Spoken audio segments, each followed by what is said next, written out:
عید الاضحیٰ آ گئی اور قربانی کے جانور لائے جا رہے ہیں، لیکن ملیر کالا بورڈ باغ ملت شہید ملت سوسائٹی کراچی کا یہ منظر دیکھیں۔ یہ فضائی منظر ہے، چاند پہ سے سیٹلائٹ سے تصویر لی گئی ہے، ویڈیو بنائی گئی ہے، جس میں دیکھ رہے ہیں کہ سیوریج کے پانی کی وجہ سے لوگوں نے از خود ملبہ ڈال کے اپنے گھر کو بچانے کی کوشش کی۔ اس گلی میں گائے بکرے آئے ہوئے تھے، لیکن ان کو اس اندر جو گلی دکھ رہی ہے اس میں منتقل کر دیا گیا ہے۔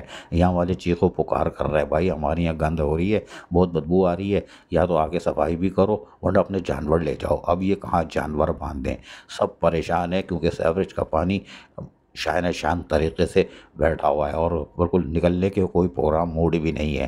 ماڈل کالونی ٹاؤن میں موجود یہ کالا بورڈ کے پاس، جی ہاں ملیر کالا بورڈ کے پاس، ملیر میں جو شہید ملت سوسائٹی، اور یقینی طور پر یہاں پر آپ دیکھ رہے ہیں کہ صورتحال کیا ہو چکی ہے۔ لیکن واٹر کارپوریشن یعنی سیوریج والے کہاں ہیں، ایکسین کدھر ہے؟ یہ تو گائیں اور بکرے بھی اوپر جا کر اللہ تعالیٰ کو بتائیں گے ہم کس برے وقت میں قربانی، ہمیں ہماری قربانی ہوئی ہے۔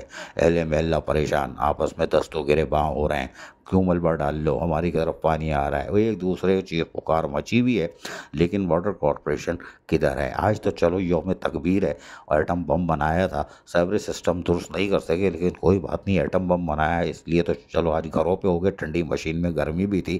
ہو سکتا ہے واٹر کارپوریشن کل اس طرف رخ کرے اور لوگوں کے ساتھ ساتھ قربانی کے جانوروں کو بھی ریلیف فراہم کرے، اور علاقے کے منتخب لوگ اللہ معاف کرے، وہ پتہ نہیں جاگیں گے نہیں جاگیں گے، ان کا کام تو ہے نہیں ہے، لیکن شاید جاگ جائیں۔ عزیز عارف، KBS بلیاتی نیوز، کراچی۔